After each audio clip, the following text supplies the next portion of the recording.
Salut à tous, aujourd'hui on a remplacé un câble de tringlerie de boîte de vitesse de Renault Trafic 2. Donc là vous avez les deux fiches qui vont sur la boîte. Pour le réglage, il faut lever la partie jaune vers le haut et puis vous pouvez tirer pour avoir l'espace, d'accord. Celles-ci là, ils vont au niveau de tout ce qui est cabine intérieure, au niveau du lever de vitesse, je vous montre. Donc en fait, les deux que je vous ai montré, ils vont ici. Donc là, vous avez des vis Torx, deux de chaque côté. Vous avez en fait le bloc qui se retire. Vous avez à l'intérieur une partie en métal avec deux Torx et en fait deux goupilles à retirer. Et vous allez avoir accès directement en fait à ces fiches là.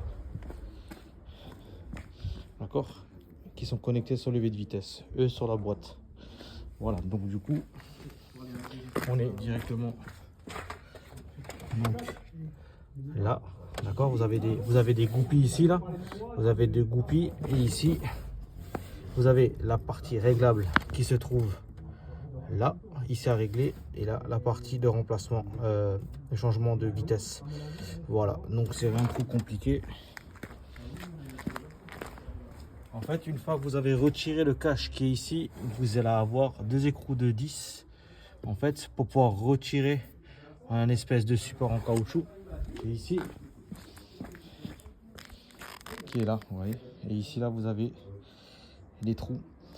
Voilà, donc c'est rien de trop compliqué. En fait, ce qui se passe, c'est quand vous avez le levier de vitesse qui se met à bouger pour rien. Et en fait, là, vous avez en fait la rotule qui est complètement usée. Donc là, il faut les remplacer. Ou sinon, vous avez l'option numéro 2. C'est qu'en fait, vous avez une cage que vous pouvez acheter entre 7 et 8 euros. Et en fait, qui va se placer comme ceci. Vous voyez, donc là, vous mettez votre rotule. Si votre rotule, elle ne tient plus, vous pouvez acheter ça sur eBay. Donc là, vous passez la partie métallique qui est ici. Hein, là, lorsque vous allez emboîter votre rotule, vous allez la mettre comme ceci et serrer pour la prendre en charge. Après, ce qu'il y a, c'est que ça ne tient pas parce qu'avec les vibrations du moteur, ça se dessert. Donc ça, c'est provisoire.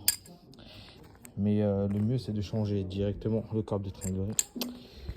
Voilà, il n'y a plus qu'à.